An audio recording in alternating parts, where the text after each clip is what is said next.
ನಮಸ್ಕಾರ ಕರ್ನಾಟಕ. ರಾಜ್ಯ ರಾಜಕಾರಣದಲ್ಲಿ ಈಗ ಮಹಾಸ್ಫೋಟ ಸಂಭವಿಸಿದೆ. ಕಳೆದ 1.5 ವರ್ಷದಿಂದ ನಾನಾ ನೀನಾ ಅಂತ ನಡೆಯುತ್ತಿದ್ದ ಸಿಎಂ ಕುರ್ಚಿ ಕದನಕ್ಕೆ ಈಗ ಒಂದು ತಾರ್ಕಿಕ ಅಂತ್ಯ ಸಿಕ್ಕಿದೆ. ಹೌದು, ಸಿದ್ದರಾಮಯ್ಯನವರು ತಮ್ಮ ಸ್ಥಾನಕ್ಕೆ ರಾಜೀನಾಮೆ ನೀಡಿದ್ದಾರೆ. ಆದರೆ ಈ ರಾಜೀನಾಮೆ ಕೇವಲ ಒಂದು ಸ್ಥಾನದ ಬದಲಾವಣೆ ಅಂದುಕೊಂಡರೆ ಅದು ನಿಮ್ಮ ತಪ್ಪು. ರಾಜೀನಾಮೆ ಕೊಟ್ಟು ದೆಹಲಿಗೆ ಹಾರಿದ ಸಿದ್ದರಾಮಯ್ಯ ಅಲ್ಲಿ ಯಾವ ದಾಳ ಉರುಳಿಸಿ ಬಂದಿದ್ದಾರೆ. ರಾಹುಲ್ ಗಾಂಧಿ ಕೊಟ್ಟ ಅತಿ ದೊಡ್ಡ ಆಫರ್ ಅನ್ನ ಸಿದ್ದು ಯಾಕೆ ಬೇಡ ಅಂದರು? ಇತ್ತ ಸಿದ್ದರಾಮಯ್ಯ ಹೋದ ಮೇಲೆ ಡಿ.ಕೆ. ಶಿವಕುಮಾರ್ ಮುಂದೆ ಇರೋ ಆ ಸವಾಲುಗಳೇನು? ಅಹಿಂದ ನಾಯಕತ್ವಕ್ಕಾಗಿ ಸತೀಶ್ ಜಾರಕಿಹೊಳಿ ನಡೆಸುತ್ತಿರುವ ಆ ಮಾಸ್ಟರ್ ಪ್ಲಾನ್ ಯಾವುದು? ಇವತ್ತಿನ ಈ ಕಂಪ್ಲೀಟ್ ಪ್ಯಾಕೇಜ್ನಲ್ಲಿ ನಾವು ಕರ್ನಾಟಕ ರಾಜಕೀಯದ ಒಳಮರ್ಮವನ್ನು ಬಿಚ್ಚಿಡಲಿದ್ದೇವೆ. ವಿಡಿಯೋವನ್ನು ಕೊನೆಯವರೆಗೂ ನೋಡಿ, ಏಕೆಂದರೆ ಇಲ್ಲಿ ಅಧಿಕಾರದ ಆಟವಷ್ಟೇ ಅಲ್ಲ, ಮುಂದಿನ ಚುನಾವಣೆಯ ಸ್ಕೆಚ್ ಕೂಡ ಅಡಗಿದೆ. ದೆಹಲಿಯ ಆ ಅಪ್ಪುಗೆ ಮತ್ತು ಸಿದ್ದು ನಿಷ್ಠೆ. ರಾಜೀನಾಮೆ ನೀಡಿದ ತಕ್ಷಣ ಸಿದ್ದರಾಮಯ್ಯ ನೇರವಾಗಿ ಹೋಗಿದ್ದು ದೆಹಲಿಗೆ. ಅಲ್ಲಿ ಸೋನಿಯಾ ಗಾಂಧಿ, ರಾಹುಲ್ ಗಾಂಧಿ ಮತ್ತು ಮಲ್ಲಿಕಾರ್ಜುನ್ ಖರ್ಗೆಯವರನ್ನು ಭೇಟಿಯಾದರು. ಇಲ್ಲಿ ಒಂದು ವಿಶೇಷ ಸಂಗತಿ ಗಮನಿಸಿ.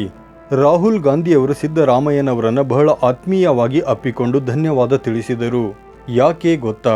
ಬೇರೆ ರಾಜ್ಯಗಳಲ್ಲಿ ಸಿಎಂ ಸ್ಥಾನ ಬಿಡಲು ನಾಯಕರು ಹೈಕಮಾಂಡ್ ಜೊತೆ ಸರ್ಕಸ್ ಮಾಡ್ತಾರೆ, ಬಂಡಾಯ ಏಳುವುದು ಸಹಜ. ಆದರೆ ಸಿದ್ದರಾಮಯ್ಯ ನುಡಿದಂತೆ ನಡೆದುಕೊಂಡಿದ್ದಾರೆ. ಇದೇ ಕಾರಣಕ್ಕೆ ಹೈಕಮಾಂಡ್ ಅವರಿಗೆ ಒಂದು ಬಂಪರ್ ಆಫರ್ ನೀಡಿತು.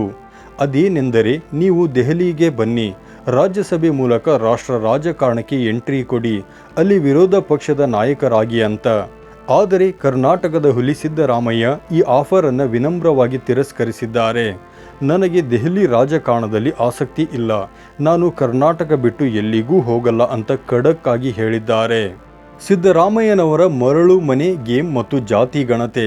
ಇಲ್ಲಿ ಸಿದ್ದರಾಮಯ್ಯನವರ ಚಾಣಾಕ್ಷತನವನ್ನು ಮೆಚ್ಚಲೇಬೇಕು. ಆಟ ಮುಗಿಸಿ ಹೋಗುವಾಗ ಮರಳಿನ ಮನೆಯನ್ನು ಕೆಡವಿ ಹೋಗುವ ಮಗುವಿನಂತೆ ಸಿದ್ದರಾಮಯ್ಯ ಒಂದು ಕೆಲಸ ಮಾಡಿದ್ದಾರೆ. ರಾಜೀನಾಮೆ ಕೊಡುವ ಹಿಂದಿನ ದಿನ ಅವರು ಜಾತಿ ಗಣತಿ ವರದಿಯನ್ನು ಸ್ವೀಕಾರ ಮಾಡಿದ್ದಾರೆ. ಇದು ಮುಂದಿನ ಸಿಎಂ ಡಿ.ಕೆ. ಶಿವಕುಮಾರ್ ಅವರಿಗೆ ಕಬ್ಬಿಣದ ಕಡಲೆಯಾಗಲಿದೆ. ಈ ವರದಿಯನ್ನು ಒಪ್ಪಿಕೊಂಡರೆ ಲಿಂಗಾಯತ ಮತ್ತು ಒಕ್ಕಲಿಗ ಸಮುದಾಯದ ವಿರೋಧ ಕಟ್ಟಿಕೊಳ್ಳಬೇಕಾಗುತ್ತದೆ. ಒಪ್ಪಿಕೊಳ್ಳದಿದ್ದರೆ ಅಹಿಂದ ವಿರೋಧಿ ಅಂತ ಕರೆಸಿಕೊಳ್ಳಬೇಕಾಗುತ್ತೆ. ಅಂದರೆ ಸಿದ್ದರಾಮಯ್ಯ ಅಧಿಕಾರ ಬಿಟ್ಟರೂ ಅಹಿಂದ ನಾಯಕತ್ವವನ್ನು ತಮ್ಮ ಜೊತೆಯೇ ಇಟ್ಟುಕೊಂಡು ಹೊರಬಂದಿದ್ದಾರೆ. ಸಿದ್ದರಾಮಯ್ಯ ಮಾಡಿದ ಈ ಪ್ಲಾನ್ನಿಂದಾಗಿ 2028ರ ಚುನಾವಣೆಯಲ್ಲೂ ಅವರೇ ಪ್ರಸ್ತುತ ನಾಯಕರಾಗಿ ಉಳಿಯಲಿದ್ದಾರೆ. ಡಿಕೆಶಿ ಪಟ್ಟಾಭಿಷೇಕ ಮತ್ತು ಸವಾಲುಗಳ ಸರಣಿ. ಈಗ ರಾಜ್ಯಕ್ಕೆ ಹೊಸ ಸಾರಥಿ ಡಿ.ಕೆ. ಶಿವಕುಮಾರ್. ಸಿದ್ದರಾಮಯ್ಯನವರನ್ನ ಭಾರತೀಯ ರಾಜಕಾರಣದ ಧೀಮಂತ ನಾಯಕ ಅಂತ ಹೊಗಳಿ ಎಕ್ಸ್ನಲ್ಲಿ ಪೋಸ್ಟ್ ಹಾಕಿರೋ ಡಿಕೆಶಿ ಈಗ ಮುಳ್ಳಿನ ಹಾದಿಯಲ್ಲಿ ನಡೆಯಬೇಕಿದೆ. ಹೊಸ ಸಂಪುಟ ರಚನೆ ಡಿಕೆಶಿಗೆ ಅತಿ ದೊಡ್ಡ ತಲೆನೋವು. ಸಿದ್ದರಾಮಯ್ಯನವರ ಬಣದ ಆಪ್ತ ಸಚಿವರಿಗೆ ಮಂತ್ರಿ ಸ್ಥಾನ ಕೊಡಿಸಬೇಕು ಅನ್ನೋದು ಸಿದ್ದು ಬೇಡಿಕೆ. ಇತ್ತ ಪರಮೇಶ್ವರ್, ಎಂ.ಬಿ. ಪಾಟೀಲ್ ಅವರಂತಹ ಹಿರಿಯ ನಾಯಕರನ್ನ ಹೇಗೆ ನಿಭಾಯಿಸುತ್ತಾರೆ ಅನ್ನೋದು ಕುತೂಹಲ. ಡಿಕೆಶಿ ಸುತ್ತ ಎಷ್ಟು ಜನ ಉಪಮುಖ್ಯಮಂತ್ರಿಗಳು ಇರ್ತಾರೆ? ಪ್ರಿಯಾಂಕಾ ಖರ್ಗೆ ಅಥವಾ ಎಂ.ಬಿ. ಪಾಟೀಲ್ ಡಿ.ಸಿ.ಎಂ ಆಗ್ತಾರಾ? ಈ ಎಲ್ಲ ಗೊಂದಲಗಳ ನಡುವೆ ಡಿಕೆಶಿ ಆಡಳಿತ ನಡೆಸಬೇಕಿದೆ. ಸತೀಶ್ ಜಾರಕಿಹೊಳಿ ಎಂಬ ಹೊಸ ಅಹಿಂದ ನಾಯಕ. ಸಿದ್ದರಾಮಯ್ಯನವರ ನಿರ್ಗಮನದ ನಂತರ ತೆರವಾಗುವ ಆ ಅಹಿಂದ ನಾಯಕತ್ವದ ಜಾಗದ ಮೇಲೆ ಸತೀಶ್ ಜಾರಕಿಹೊಳಿ ಕಣ್ಣಿಟ್ಟಿದ್ದಾರೆ. ಸಿದ್ದರಾಮಯ್ಯನವರ ನಂತರ ಆ ಸ್ಥಾನವನ್ನು ನಾನು ತುಂಬಲು ಪ್ರಯತ್ನಿಸುತ್ತೇನೆ ಅಂತ ಅವರು ಬಹಿರಂಗವಾಗಿಯೇ ಹೇಳಿಕೆ ನೀಡಿದ್ದಾರೆ. ಸತೀಶ್ ಜಾರಕಿಹೊಳಿ ಅವರಿಗೆ ಕೆಪಿಸಿಸಿ ಅಧ್ಯಕ್ಷ ಸ್ಥಾನ ಸಿಗುತ್ತಾ ಅನ್ನೋ ಚರ್ಚೆ ಕೂಡ ಜೋರಾಗಿದೆ. ಆದರೆ ಸತೀಶ್ ಜಾರಕಿಹೊಳಿ ಅವರಿಗೆ ಕೇವಲ ಅಧ್ಯಕ್ಷ ಸ್ಥಾನವಷ್ಟೇ ಸಾಕಾಗಲ್ಲ. ಸಿದ್ದರಾಮಯ್ಯನವರ ಆಶೀರ್ವಾದದೊಂದಿಗೆ ಅಹಿಂದ ವರ್ಗದ ಶಾಸಕರನ್ನು ಒಗ್ಗೂಡಿಸಿ ಬಲ ಪ್ರದರ್ಶನ ಮಾಡಲು ಅವರು ರೆಡಿಯಾಗಿದ್ದಾರೆ.